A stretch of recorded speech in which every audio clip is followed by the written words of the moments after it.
Earlier today here in New York, evidence that the investigation into the September 11th attacks is not over.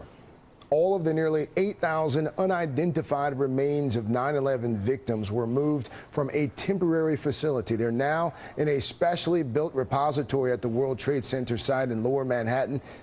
This plan is not new, but nonetheless, it's now mired in controversy. The mayor's office tells us this is not a final resting place and that the work to identify the remains will continue on a daily basis. But some families are quite upset that the remains are being housed in the same building as the National September 11th Memorial and Museum, a museum that charges admission when it opens later this month. Joining me now is FDNY Lieutenant Jim McCaffrey. His brother-in-law, FDNY Battalion Chief Oriole Palmer, was on the 78th floor of the South Tower on 9/11. His remains have never been found.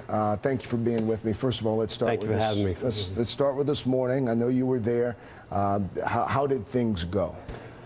It was just kind of opening up an old wound, one that really never heals, because we want to go down and pay our respects to our loved ones as well. But the fact that they are putting them in the basement of 70 feet below ground in what is essentially presented as an exhibit of a museum, we find very distasteful, extremely offensive, and equally disgraceful is in the fact that during this whole process, 9/11 family members, the loved ones of those killed on 9/11, have had virtually no input as to the decision-making process as to where the human remains will be interred. Now we called New York Mayor Bill de Blasio's office. We called the office and they gave us a statement. I'm going to read part of that statement, part of it here. Our administration, the de Blasio administration, our administration has engaged the community and 9/11 families continuously since entering office 4 months ago. This includes talking with and listening to families who have questions about this plan,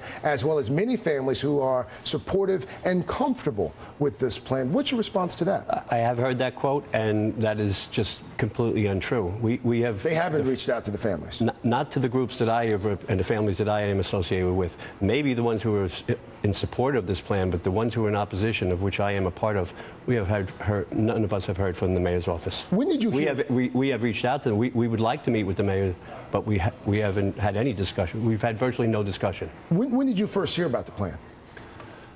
To house them in the basement? Right. And to actually do it today, the day before Mother's Day. Well, the idea to house them in the basement, or what we call the basement, 70 feet below ground in the museum, has been around for a couple of years, and we've been fighting this plan for all that time.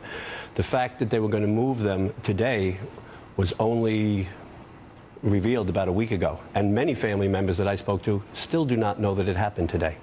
Still don't know. They don't know that their loved ones. The notification remains. process was abominable.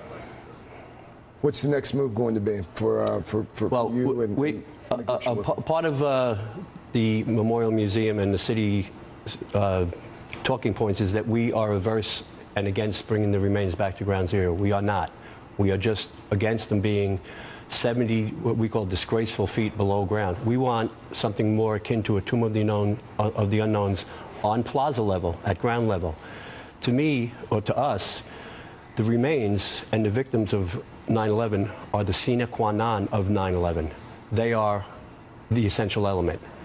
If trees and waterfalls can have a place of prominence on the plaza level, surely we believe that the remains should have such a place of prominence as well. All right. I'm going to leave it there. Keep us up to date on what's happening, okay? I appreciate it. Thank you, sir. FDNY Lieutenant Jim McCaffrey. Thank you, sir. Thank you, Mr. Melvin.